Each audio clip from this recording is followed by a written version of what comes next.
I'm going to give you my summation of health care and why I don't support the current plan. I don't support Obamacare. I don't support a single payer system. I don't support socialized medicine.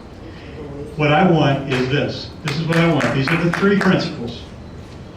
The care we need at a price we can afford from the doctor we choose. Period. That's it.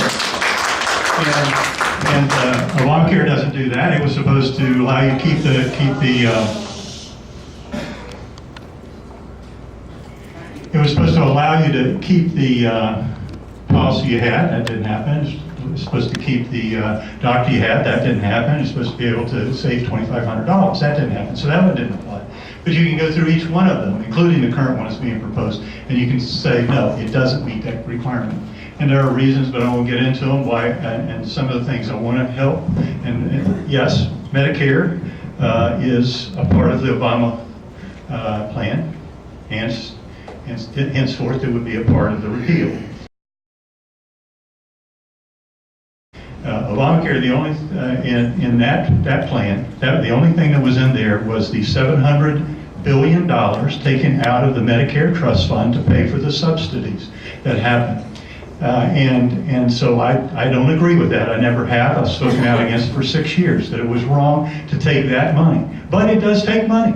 If you're going to have a subsidized plan, whether it's called what it's called in the new plan, and that is tax credits. It's called the old plan a subsidy. It's called a couple of the other plans high risk pool. Whatever you call it, it takes between $50 and $70 billion a year. So 10 years, that's the money that was borrowed, the $700 billion.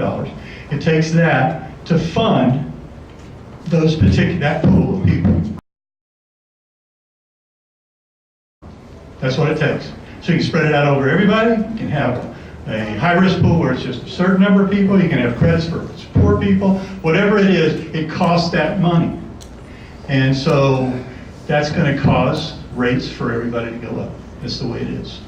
So in the end, if it's not a rate that's a tax, it's going to be a rate there. As far as the cap, there's no cap on Medicare.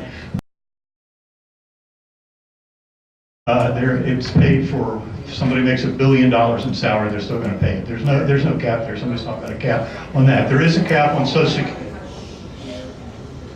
There's a cap on Social Security, and I've proposed removing that cap. There is the actuaries, but the actuaries say, because what you get is what you made. And so there is a diminishing return on doing that.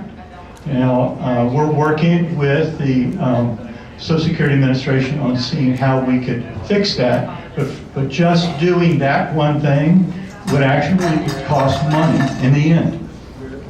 And there's a whole reason behind that. We'll get into that, but there is a way to do it. We're working on it.